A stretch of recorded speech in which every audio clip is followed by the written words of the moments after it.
Halo pemirsa, salam sehat untuk kita semua. Apa kabar Anda hari ini? Semoga selalu sehat sejahtera kapanpun dan juga dimanapun Anda berada. Nah, Jumpa lagi bersama saya Dewi Jihan pemirsa dalam program Teras Negeri. Program Teras Negeri ini dapat Anda saksikan di kanal YouTube Tempo.co serta saluran digital TV Tempo. Dan tamu saya hari ini adalah Bapak Wali Kota Cilegon, Bapak Heldy Agustian. Halo, apa kabar Pak Heldy? halo, kabar baik Jihan. Ini mohon maaf kita lepaskan udah 1 meter kan? Betul, sudah jaga Aman. jarak ya Pak sesuai dengan protokol kesehatan yang berlaku. Baik, Siap. sehat ya Pak berarti ya? Luar biasa, harus sehat. Luar biasa, mantap.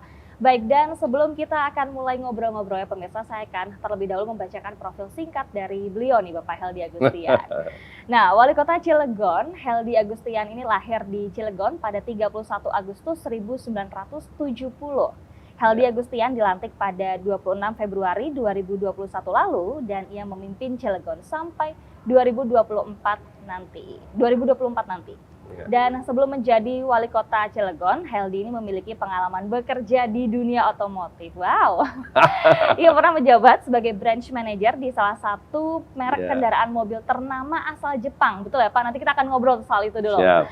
Dan sejak hari pertama menjabat sebagai wali kota Cilegon, Heldy dan wakilnya Sanuji Pentamarta terus berupaya untuk melakukan reformasi birokrasi. Salah satu caranya dengan menerapkan keterbukaan informasi bagi masyarakat luas. Kemudian pada 29 Maret lalu, putra asli Cilegon ini pernah melakukan sidak di kantor Dinas Pekerjaan Umum dan Tata Ruang atau DPUTR, yang mana tujuannya ialah ingin melihat keadaan langsung kinerja aparatur negara di sana.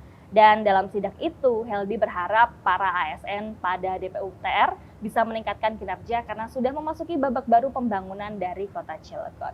Beliau juga mengatakan semua pegawai DPUTR harus meningkatkan kompetensi terkait tugas. Tidak hanya itu, Heldy ingin mereka peka pada setiap perubahan baik segi teknologi, sistem, dan juga regulasinya. Lalu bagaimanakah upaya dari seorang Heldy Agustian memimpin kota Cilegon ke depan? Langsung saja kita akan berbincang dengan beliau. Halo Pak Heldy. Halo, Nah, Jihan. seperti yang tadi sudah Jihan tagih gitu ya. Iya. Pertama-tama kira-kira bagaimana tuh perjalanannya dari seorang sales mobil merek Jepang gitu ya, kemudian sekarang menjadi wali kota nih, itu gimana ceritanya tuh Pak? Ini Allah menciptakan kita itu kan untuk membuat sejarah, bukan untuk Baik. mengikuti sejarah kan. Oh, Jadi belum pernah ada salesman Toyota jadi wali kota gitu. Baru pertama kali. Diawali 92 saya bekerja di Auto 2000 Juanda. Kemudian 96 menjadi supervisor di Tunas Bintaro. 98 jadi kepala cabang di Tunas Tangerang. 2005 saya kembali ke kampung halaman, membesarkan kampung halaman.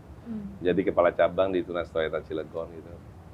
Kemudian berawal sebetulnya menemukan buku Cilegon dalam angka tahun 2009 yang isinya tentang Cilegon dalam angka tahun 2008 di mana di Cilegon ada 150 SD negeri, SMP negerinya cuma 11, satu berbanding 13,6. Sehingga mengakibatkan yang kaya masuk ke negeri, yang miskin masuk ke swasta. Yang kaya gratis, yang miskin bayar. iya. Kalau 150 SD negeri kali 2 kelas kali 30 murid, 9.000 orang lulus, daya tampung kita cuma 11 SMP negeri kali 2 kelas kali 30 murid, kurang lebih 3.300, 5.700 orang Cilegon akan sekolah kemana. Kemudian dengan sekarang sistem zonasi, Iya. ya kan? Dulu kan sistem NEM kita yang pintar masuk ke negeri, yang kurang masuk ke swasta. Dengan sistem zonasi ada azas keadilan. Nah di Cilegon itu sejak tahun 2008 tidak ada penambahan SMP negeri. Jadi ada satu kecamatan di mana kecamatan itu tidak ada satupun SMP negeri, padahal ada 16 SD negeri di situ, yaitu kecamatan Purwakarta. Di kecamatan Jombang ada 24 SD negeri, SMP negerinya cuma satu yang berdiri tahun 58, yaitu SMP negeri 1. Jadi nggak ada lagi temennya. Baik. Termasuk di Grogol ada 14 SD negeri, SMP negerinya cuma satu, SMP negeri 3 yang berdiri tahun 80. Dan terakhir ada SMP negeri 11 yang berdiri tahun 2008, yaitu adanya di Kecamatan Citangkil dengan 24 SD negeri. Hal inilah yang dulu mensponsori saya, akhirnya saya nyalon 2010. Nyalon 2010 dulu, Oh, baik. 2010 dulu. 2010 nyalon independen. Baru setahun sosialisasi sejak tahun 2009 itu, ini nggak jadi. Memang nggak target jadi, targetnya dikenal dulu. Baik. Karena kita orang marketing kan. Terus 2015 saya bikin segala sesuatu di antara 2010 itu 2013 saya bikin yang namanya Yayasan Suara Hati Kita yang bergerak dalam bidang sosial dan kemasyarakatan, mobil ambulan, mobil jenazah untuk wilayah Cilegon, Anyar, Mancak, Bojonegara, Serdang itu gratis. Baik. Kemudian 2014 saya bikin batik Krakatau Cilegon dulu, ada batik Krakatau Cilegon. Ternyata orang Cilegon juga pintar. 2015 mau nyalon, nggak jadi lagi. Kemudian tahun 2016 saya menentukan sikap masuk partai baru, ya. Saya lebih baik jadikan paus di kolam yang kecil waktu itu berprinsipnya daripada jadikan paus di lautan luas gitu nggak kelihatan ya. Bergabung di Partai Berkarya, ya. Saya jadi ketua DPW-nya. Alhamdulillah dapat 10 kursi, 4 di Cilegon, 4 di kota Kabupaten Serang, 1 di kota Serang dan 1 di Provinsi Banten. Di mana area saya bermain di situ. 2020 kemarin baru nyalon wakil saya dari PKS, kita gabung dulu. Sempat juga Partai Berkaryanya dulu kan antara Tommy Soeharto dengan Pak Mudi PR gitu kan, akhirnya dah tetap masih nyalon juga. Alhamdulillah dengan partai pas-pasan Berkarya 4, PKS 4 kita menang. Incumbent kita sudah 24 kursi ya, dan beliau sudah dari bapak ke anak, kemudian mau ke kakaknya kemarin gitu loh. Intinya kami berupaya yang terbaik buat masyarakat Kota Cilegon. Nah, jadi ya kalau saya simpulkan, dan pertama kali Partai Berkarya se-Indonesia baru ada di Cilegon. Oke. Tapi perjalanan Pak Heldy ini luar biasa ya. Artinya 13 tahun. Iya, 13 tahun kembali ke kampung halaman untuk membesarkan, membangun kampung halaman di gitu ya Pak ya. Akhirnya sampai jadi wali kota hari dulunya ini. di Juanda, saya SMA juga di sini 16, dekat-dekat sini dulu. Oh. Baik, sempat di Jakarta juga, di ibu kota juga ya. Jadi dulu tahun 80 bapak saya dulu keluar dari Merak, ya, umur 10 tahun, jadi kepala depot Pertamina di Poso. Dari Poso ke Sibolga, ke Jayapura, ke Balongan, pensiun Surabaya. Jadi semenjak SMP saya kos di Jakarta, Jakarta Barat, di Sumbangsi, SMA saya di sini. Rantau juga Pak. Anak rantau, anak kos. Baik, kita sekarang ngomongin soal Kota Cilegon gitu ya Pak. Yeah. Mungkin ada program-program yang sudah disiapkan untuk mewujudkan visi dan misi Bapak untuk membangun Cilegon. Apa saja itu Pak? Ya, visi kami menciptakan Cilegon baru, modern, dan bermartabat. Baru, modern, bermartabat. Ya. Baru tentunya kita pengen sesuatu image-nya itu ada pemerintah kita ini sebagai ibaratnya penggerak lah, agar supaya bisa memotivasi secara keseluruhan lah ya. Kemudian modern, kita juga mau adaptif terhadap teknologi dan kita baru, modern, bermartabat. Martabat ini karena memang Cilegon itu ada giro semangat, dulu ada para pejuang geger Cilegon dulu, sebenarnya seperti itu. 2 bulan kami menjabat, kami langsung merealisasikan visi misi kami, yaitu menaikkan honor RT yang semula 500.000 menjadi 1 juta rupiah. Yang semula 3 bulan sekali menjadi 1 bulan sekali, ya. Dari 500 menjadi 1 juta loh, lumayan. Dan itu tertinggi seprovinsi Banten, RT RW-nya ya. Kemudian dalam waktu 4 bulan, kami dilantik tanggal 26 Februari, mulai bekerja bulan Maret, April, Mei, Juni, Juli penerimaan, yang tadi saya cita-cita saya terima kasih kepada seluruh masyarakat Kota Cilegon yang telah mewujudkan cita-cita saya selama 13 tahun. Saya bisa merealisasikan dengan tidak membangun terlebih dahulu, melakukan percepatan. Kalau membangun kan beli tanah dulu 2022, membangun 2023, baru 2024. Tapi tidak bisa yang namanya penerimaan yang tahun 2021. Maka kita melakukan percepatan, kita tebengkan dulu di di SD tertentu, ya, di 4 wilayah, yaitu Purwakarta, Citangkil, terus kemudian Jombang, dan 1 lagi di Grogol. Jadi dalam waktu 4 bulan sudah nambah 4 SMP negeri. 12, 13, 14, 15, dan saya terima kasih karena kami sudah merealisasikan dan bisa membantu kurang lebih 396 orang yang kita tampung. Nah sekarang kita sudah mulai, jadi sekarang zonasinya sudah berlaku, azas keadilannya. Jadi bayangin sebelum Indonesia Merdeka sampai Indonesia Merdeka belum ada SMP di suatu kecamatan, sementara SD-nya cukup banyak. Kami sudah realisasikan kemarin, makanya saya bersyukur banget lah. Kemudian dalam rangka jangka panjang SDM, kami sudah merealisasikan pada saat 6 bulan kami menjabat, tanggal 30 Agustus tahun 2021 kemarin, kami sudah memberikan 525 beasiswa full sarjana. Ini salah satu program kami, target kami adalah 1.000 setiap tahunnya. Kami baru bisa merealisasikan 525 beasiswa full sarjana. Masih ada slot berarti 475 lagi. Tahun ini 1.000, masih ada berarti 1.475. Tujuannya adalah full sarjana ini selama 8 semester loh kita biayai. Dan tidak boleh IPK-nya memang di bawah 3. Kita dis. Baik. Dan ini khusus untuk orang Cilegon. Karena kita melihat bahwa Cilegon itu ada kampus di sana namanya Untirta. Bidang teknik, tapi yang kuliah rata-rata bukan orang Cilegon. Oh, orang paling mana? iya, pendatang semua. Oh. Paling cuma 3 atau 5 satu kelas. Nah, rata-rata pendatang ini pada saat datang ke Cilegon tidak bisa pulang kampung setelah lulus. Karena di kampungnya tidak ada industri. Maka mereka menetap di situ, di Cilegon. Mereka kerja di Cilegon. Bisa jadi lulusan-lulusan lain seperti UI, ITB semuanya kan ke Cilegon kan. Lah, rata-rata orang Cilegon cuma tamatan SMA alias SMK. Dan kemarin kami sudah panggil 2 SMK, yaitu YP17 dan YP Fathahillah. Saya cuma nanya, ada berapa ijazah yang tidak tertebus? Bisa bayangin nggak, Mbak Jihan? 2,5 miliar yang tidak tertebus. Waduh, saya, ya Allah kasihan amat. Orang Cilegon berarti rata-rata dia lulus tapi tidak dapat ijazah. Ijazahnya nggak bisa ditebus karena memang karena ketidakmampuan. Hanya mendapat fotokopi dan legalisir. Mereka setelah bekerja baru bisa nembus ijazahnya. Itu baru di 2 SMK. Kami minta bantuan Basnas dapat 200 juta. Alhamdulillah baru bisa memberikan 100 juta untuk YP17 dan 100 juta lagi untuk YP Fathahillah, baru nembus kurang lebih 200 ijazah kemarin. Berterima kasih. Jadi tujuan kami adalah kami akan berikan selama 5 tahun. Jadi 5.000 beasiswa full sarjana selama 8 semester. Ada kepercayaan orang Cilegon untuk bisa mau ikut SBMPTN. Karena selama ini mau ikut aja orang tuanya nggak mampu, nggak jadi. Nah, kami menghimbau kepada RT RW agar supaya mencari di wilayah mereka yang memang kurang mampu tapi berprestasi, anaknya pintar, diberikan kepercayaan. Universitas mana? Seluruh Indonesia kita biayai. Yang negeri. Ya. Tapi memang kalau kami baru bekerja sama dengan Untirta dan UIN. Kalau mereka lulus, daftarkan ke dinding. Kalau mereka nggak lulus, kami sudah siapkan 13 universitas swasta yang sudah MOU dengan kami, yang notabene mereka bisa menampung anak-anak Kota Cilegon yang bisa kuliah untuk generasi kita ke depan. Seperti itu sih. Baik, Bapak ini berarti punya fokus yang cukup besar di dunia pendidikan ya, gitu ya, sebagai basically dasar kita ini kan. Karena kita tahu bahwa sampai dengan saat ini saya belum mendengar ada orang Cilegon yang populis secara nasional.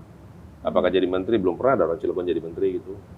Jadi artis yang kondang banget gitu, penyanyi dangdut, penyanyi pop, penyanyi apa yang populis gitu, belum ada. Atau pemain sepak bola gitu, padahal kita cuma 2 jam dari Jakarta. Kita pengen menciptakan SDM ke depan bisa bersaing dengan dari daerah lain. Nah, kita pengen seperti itu. Alhamdulillah gitu. Jadi gini ceritanya, yang lulusan nanti tahun 2022, tahun ini, SMA SMK Alia, 2021 yang tidak kuliah, tidak kerja tapi masih bisa kuliah. 2020 juga sama, nah kita dorong 3 angkatannya kita dorong untuk mereka kuliah. Kami masih punya slot 1.475 tadi, ya dengan catatan IPK-nya tidak boleh lebih kurang dari 3. Nah, alhamdulillah kami juga pada saat saya menjabat langsung saya bekerja sama dengan seluruh industri, HRD-nya kita panggil 2 kali kami melakukan yang namanya konsolidasi dan kami membuat surat edaran agar dilakukan pemagangan dan penerima tenaga kerja juga orang Cilegon. PMA itu minimal 10 orang, PMDM 5 orang sudah kita lakukan. Pendekatan kita melalui industri, UMKM kita coba tingkatkan kemarin, beberapa UMKM kita coba tingkatkan. Alhamdulillah sih hasilnya. Kemarin BPS menyatakan bahwa 4 kota seprovinsi Banten, 3 kota dengan situasi COVID-19 mengalami kenaikan penganggurannya, kita satu-satunya yang turun. Dari 12,96% turun menjadi 10,13%. Salah satu upayanya tadi. Atau 2,56, iya, atau 2,56%. Tapi karena angka di awal masih tinggi, jadi masih peringkat ke-7 aja. Nah, kita mau ke depan. Tapi perlahan. Insya Allah. Baru setahun sebulan kan kita mau coba upayakan itu lagi. Baik, wah, luar biasa ini perhatiannya terhadap dunia pendidikan. Nah, kemudian Pak Heldi ini kita bicara soal pandemi gitu ya. Pandemi ya menyerang semua wilayah begitu ya. sejauh ini bagaimana progres baik yang sudah terjadi di Cilegon, mungkin vaksinasinya dan lain-lain, seperti apa kondisi di Cilegon saat ini? Ya, tahun lalu kita berterima kasih sih pada saat ulang tahun Polri tahun lalu. Kalau tidak salah tingkat kota kami satu-satunya sepulau Jawa dan Bali dalam rangka PPKM mikro ya, PPKM yang sudah disurvei dari kepolisian. Nah, Kota Cilegon satu-satunya mendapat kategori kota sepulau Jawa dan Bali gitu. Nah, kami terima kasih dalam rangka pengetatan kami pada saat itu. Kemudian yang kedua adalah kami juga mendapatkan penghargaan dari staf kepresidenan dalam rangka disabilitas untuk PPKM-nya juga. Jadi upaya-upaya kami seperti vaksinasi kita sudah mencapai di angka 92%. Ya, sudah di atas 80% untuk dosis 2. Booster lagi kita lakukan, cuma memang lansia kita yang agak sulit ya, masih 54% nih. Tapi terus didorong ya Pak ya? Masih terus didorong gitu ya. Kami banyak terima kasih untuk vaksinasi kepada TNI dan Polri yang notabene yang betul-betul Jihan menjemput bola gitu. menjemput bola ya, bantu kami banget ya. Kami berterima kasih kepada TNI Polri yang notabene sangat luar biasa lah bekerja sama dengan kita, semua industri yang ada di sana. Ini dapat dibantu berikut dengan sekarang kan lagi giat-giatnya untuk anak-anak sekolah kan, vaksinasi kan kita sudah mencapai di atas 50% untuk vaksin pertamanya. Jadi segera mungkin kita ini. Kalau untuk usaha di sana tidak terlalu pengaruh sebetulnya karena rata-rata kita padat karya, padat modal, bukan padat karya. Ya kan? Jadi apa ya, kebutuhannya sangat dinanti-nanti gitu kan, karena kan bukan usaha-usaha yang notabene terlalu banyak orang dan yang lainnya kita enggak, cuma memang banyak buat ekspor dan yang lainnya. Tapi UMKM tetap ada ya Pak? UMKM tetap ada. Tetap ada. Ya, UMKM tetap ada. Sekarang bahkan kita bekerja sama dengan Krakatau Steel. Kita ada namanya PPSI, pencaksilat ya, kebudayaan yang notabene selama ini bahan-bahan dari Krakatau Steel rata-rata dibuangnya ke Tegal mungkin baru jadi cangkul. Nah, sekarang kita udah kerja sama. Jadi sekarang kita diminta PPSI ini untuk produksi 1 juta cangkul karena memang Pak Presiden mintakan untuk cangkul khusus untuk cangkul merah putih ya. Nah, ini juga bahannya dari Krakatau Steel. Udah mulai ada lah. Selain itu untuk UMKM apalagi Pak yang program yang sudah dilakukan? Kita rencana UMKM, kalau UMKM dari skala kecil dulu atau gimana nih? Kalau yang skala kecil ya memang kita sekarang sudah yang pertama sertifikasi halal kemarin kita sudah gratiskan. Terus kemudian yang kedua kita lebih banyak kepada pelatihan, ya, pelatihan kemasan. Kemudian kita sudah bekerja sama dengan Indomaret, notabene harus ada 30% produk lokal, tapi Indomaret sendiri kan harus mengecek mana yang sudah masuk ke kategori mereka. Kita baru kalau nggak salah 6 atau 7 produk yang sudah masuk. Kemudian rencana kita ke depan kita akan bikin yang namanya Car Free Night. Car Free Night, wow. Iya. Karena selama ini ada Car Free Day. Betul. Nah, kita pengen ada Car Free Night karena dihadang oleh Omicron lagi, kita pending lagi. Termasuk Cilegon ini sebenarnya kota transit. Kita menuju ke Lampung dan menuju ke Anyer ya. Jadi kita ada satu gedung di sana yang tidak terpakai dulu konon katanya adalah untuk kantor kejaksaan. Maka kita mau rubah sebagai pusat UMKM Kota Cilegon nanti. Berikut juga kita bekerja sama dengan beberapa teman. Sekarang kita buka yang namanya marketplace ngejubel. Ngejubel? Iya. Apa itu Pak? Ngejual dan ngebeli. Ngejual dan ngebeli. Ya, tapi platformnya online gitu? Online. Jadi kita mau produk-produk kita udah ribuan ya. Kita udah bikin itu juga agar supaya produk kita bisa dikenal secara nasional gitu. Kemarin kita juga udah buka cabang di Jogja, di Semarang gitu ya, ngejubel ini ya. Sampai beberapa tempat lain juga udah mulai kerjasama dengan ngejubel ini. Nanti bisa dibuka di digitalisasi UMKM gitu ya Pak ya. Luar biasa. Termasuk kita lagi branding sekarang bagaimana untuk mengurangi pengangguran dan yang lainnya. Karena Cilegon ini lucu. Jihan, kota terkecil seprovinsi Banten, industrinya ada 248, PMA-nya ada 131, cuma pengangguran kita selalu peringkat ke-7, peringkat ke-8. Ini jadi PR bagi kami gitu, makanya SDM-nya mesti ditingkatin dulu nih. Ya, dan rata-rata tamatan SMA, SMK gitu loh, 49,5%. Ini menjadi tantangan kami, makanya jangka pendeknya UMKM kita timbulkan, jangka menengahnya pemagangan, pelatihan. Kita juga ada bekerja sama dengan seluruh area industri di sana dengan D1-nya, bekerja sama dengan industri kimia. D3-nya kemarin dari Chandra Asri juga ingin ada 10 orang dikuliahkan gratis. Kemudian kami juga memberikan tadi 1.000 beasiswa full sarjana yang jangka panjangnya. Nah, kami ingin orang-orang Cilegon ke depan bisa berprestasi dan bisa bersaing dengan, termasuk kami juga bikin yang namanya opangcilegon.com. Opangcilegon.com. Opang itu adalah ojek pangkalan. Oh.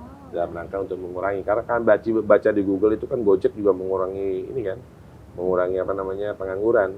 Dan tapi kami masih try out lah, kami masih bisa bekerja sama.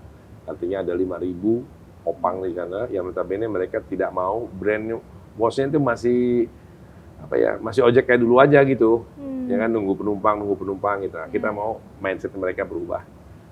Nanti kita coba bantu dengan mungkin ada handphone yang bisa dipinjamkan, pinjaman lunak atau apalah gitu, yang notabene mereka sambil ngojek, mereka punya pangkalan, mereka juga bisa punya aplikasi gitu loh. Tapi kita sudah bikin aplikasinya, namanya opangcilegon.com. Itu upaya untuk meningkatkan SDM tuh ya? Iya, artinya yang informal seperti itu ya. Kita pengen orang Cilegon juga punya kreativitas, kreasi lah. Kalau Gojek punya Indonesia, kalau Grab punya Malaysia, kita juga punya Opang kan gitu. Opangcilegon.com. Yes, kita lagi membenahi lah, belum sempurna semuanya. Semoga lancar Pak nanti. Amin. Sampai bisa berjalan gitu ya, Iya. dan memberi manfaat untuk teman-teman ojek online. Nah Pak, kemudian kita bicara soal infrastruktur begitu yang memerlukan pembenahan. Kira-kira seperti apa yang sudah disiapkan oleh Pemkot Cilegon sendiri untuk dilaksanakan, terutama dari sektor infrastruktur? Bicara infrastruktur ya, saya sih mohon maaf ya kepada teman-teman masyarakat kota di Cilegon di sana. Kita pengennya sih semuanya mulus banget gitu loh, infrastruktur terutama di jalan ya. Tapi ada beberapa yang memang anggarannya belum turun atau belum dibudgetkan gitu kan. Mohon bersabar lah, karena selama ini kan kami berkali-kali kami baru 1 tahun gitu ya. Yang sudah lama tidak terbangun, yang sudah lama komplain kan semuanya diserahkan kepada kami saat ini. Tapi beberapa waktu yang lalu kami sudah coba selesaikan. Segera mungkin dapatan banki juga kita pengen juga jalan yang kita utamakan itu. Nah, infrastruktur di sana sih ya terutama di JLS gitu ya. Kita melihat bahwa JLS ini sebetulnya sih lebar banget sih. Kemarin kami sudah berkirim surat ke Kementerian PUPR ya, yang notabene kita minta kalau bisa dibantu dalam hal hibah, karena JLS itu Jihan ada 2 jalur, menuju ke Anyer, menuju ke industri-industri gitu, yang menggunakan bukan orang Cilegon doang, untuk semuanya. Rasanya sih perlu dibantu lah ya dari Kementerian PUPR gitu ya. Terus kemudian nanti kita bicarain seperti apa lagi, karena kapasitas yang jalan ini juga otomatis kan mobil-mobil berat dari industri seperti itu ya. Jadi buat industri, buat pariwisata, macam-macam ke industri. Jadi kita mohonlah dibantu sama Kementerian PUPR ya, agar supaya ini bisa mulus, bagus kembali gitu. Karena kalau bicara maintenance terlalu mahal gitu. Kami juga dalam upaya itu, nanti kita coba mau datang ke sana untuk memohon, meminta pertolongan lah, semacam itu, agar kita tidak menggunakan APBD kami untuk jalan yang notabene untuk kepentingannya bukan untuk orang Cilegon saja, tapi untuk semua masyarakat Indonesia. Artinya sedang berproses ya Pak? Lagi dalam proses, tapi jangan-jangan lain kita lagi dalam perbaikan, lagi dalam proses semuanya. Mudah-mudahan sih bisa selesai ya. Amin. Baik.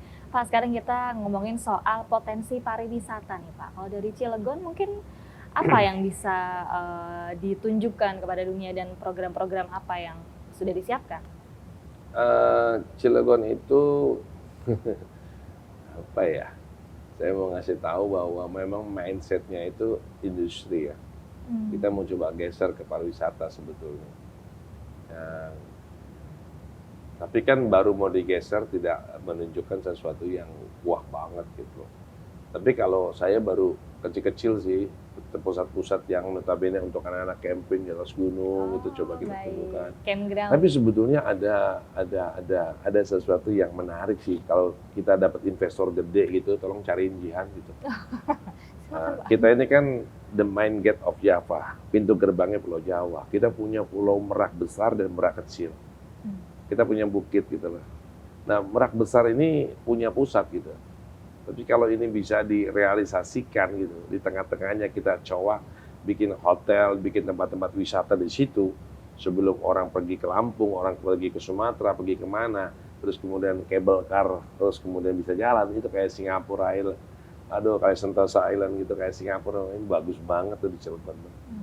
Kan karena kotanya pelabuhan kan, bagus banget gitu loh. Jadi itu yang pertama, tenaga kerja masih banyak, ya bisa ratusan atau ribuan tenaga kerja. Kemudian yang kedua, income-nya pasti juga lebih banyak untuk pemerintah kota Cilegon ya. Karena tadi saya bilang, menuju ke Sumatera, orang sebelum ke Sumatera, orang ini dulu di Merak. Terus sekarang kan ada daya tariknya apa? Belum ada daya tarik yang sangat signifikan seperti itu. Nah, kita pengen seperti itu sebetulnya. Terus kemudian pantai kita udah nggak ada lagi. Semuanya udah diambil sama industri rata-rata. Anyer bukan punya Cilegon, jangan salah nih. Anyer itu bukan Cilegon, Anyer Kabupaten Serang, bukan Cilegon. Kita nggak ada pantai lagi, jadi kita larinya ke atas gunung dengan tadi. Dream saya sih kalau ada investor yang mau bekerja sama, menjadikan ya, Sentosa Island adanya di Cilegon sih bagus banget. Mudah-mudahan Pak nanti segera dapat investor. Amin. Baik, nah Pak, baru-baru ini Pak Wali Kota ini baru saja menerima penghargaan sebagai pejabat daerah atau wali kota inspiratif dengan kategori phenomenal figure, betul Pak? Itu mungkin boleh nggak Pak diceritakan gimana Pak bisa mendapat penghargaan tersebut? Saya nggak tahu dapat penghargaan, saya bisa dapat ini. Mereka majalah yang nilai kali ya seperti itu ya, karena beberapa banyak yang mengamati mungkin, termasuk pada saat itu kami memiliki sampah. Sampah kami ini cukup ini ya. Sekarang ini kami lagi bekerja sama dengan PLTU. Jadi waktu kami menjabat, saya melihat saya nggak mau beli lagi tempat-tempat saya nggak mau beli lagi lahan untuk sampah. Saya harus ada alat yang notabene bisa diurai dengan teknologi yang baik. Alhamdulillah sih April kami panggil PLTU, terus kemudian Agustus kami tanda tangan, 2 November terus kemudian sudah diresmikan pabriknya, tanggal 1 Desember sudah memproduksi pada saat itu. Mungkin dilihat dari sampah itu satu, karena Kepres 35 tahun 2018 ada 12 kabupaten kota yang notabene sudah diminta oleh Pak Presiden untuk mengolah sampah jadi energi. Nah, kami belum diminta tapi sudah menghasilkan. Kemarin coba masih dikit 1,6 ton. Nah, terus kemudian kami sekarang ini lagi dalam proses nih PLN akan bantu menghibah.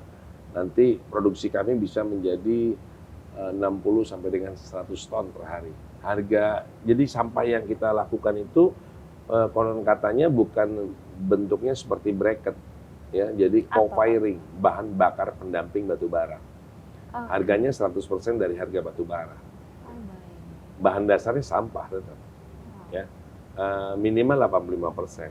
Jadi ada dari sampah pasar, sampah rumah tangga diolah, pilih dulu, terus kemudian ada fermentasi juga, ada. Sekarang kurang lebih kalori kita udah mencapai di angka 4.900, kemarin sudah naik lagi 5.000 sekian lah.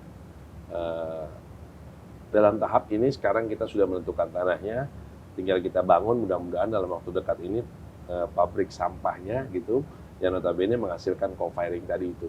Makanya banyak orang, ini untuk mengurangi namanya tipping fee-nya. Banyak kan tipping fee, katakanlah namanya ilustrasinya begini.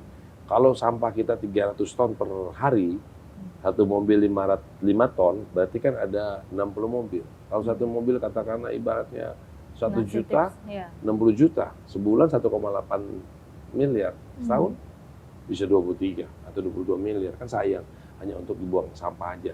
Dengan kita produksi begini, nanti PLTU akan bayar kepada kita, minimal kita BEP udah bagus. Gitu loh. Dan itu kan nanti ada dipekerjakan orang-orang sekitar situ juga yang masuk. panjang ternyata ya Pak, dari perhatian terhadap pengelolaan sampah, efeknya Bisa masih juga lebih gitu, ada banyak ya? karena sekarang tuh Cilegon udah dikunjungin beberapa daerah untuk melihat project ini failed project sebetulnya sih, bukan project yang sesungguhnya. Project yang sesungguhnya sekarang ini lagi kita mau dapat hibah nih kurang lebih berapa puluh miliar lah untuk Mantap, luar merealisasikan biasa. nanti ini. Baik, baik. Nah Pak Heldy, saat ini kita sudah ada di penghujung acara. Namun sebelum saya tutup, saya akan mempersilakan Bapak untuk memberikan pernyataan penutup atau harapan Bapak sebagai wali kota untuk kemajuan kota Cilegon, atau mungkin pesan-pesan kepada masyarakat Cilegon sendiri seperti apa? Ya, sudah saya katakan berkali-kali bahwa Cilegon itu bukan punya aku, bukan punya kamu, tapi punya kita semuanya.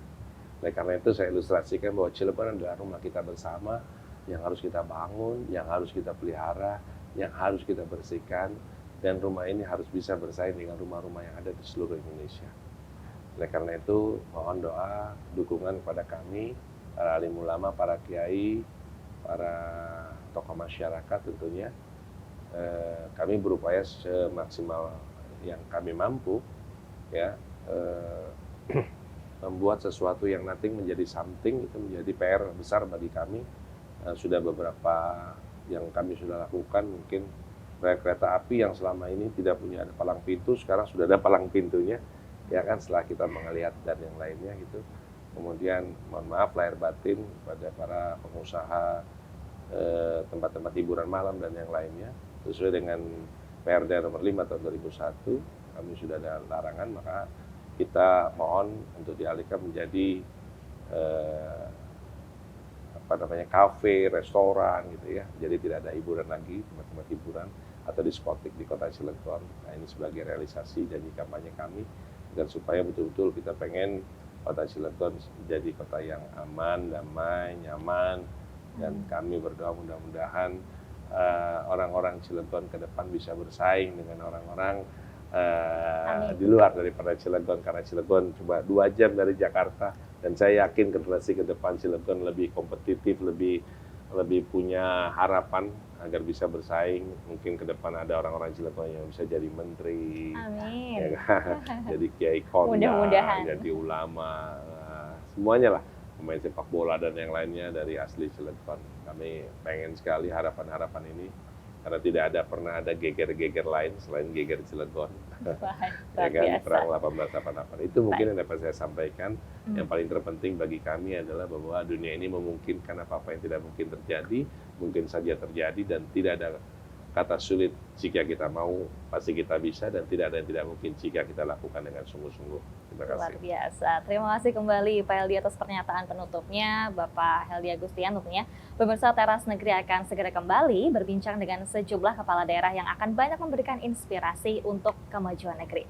Akhir kata saya, Dea Jihan beserta seluruh kerabat yang bertugas pamit undur diri. Sampai jumpa. Salam sehat. Salam sehat. Terima kasih, Jihan. Makasih Pak Heldy, sehat terus.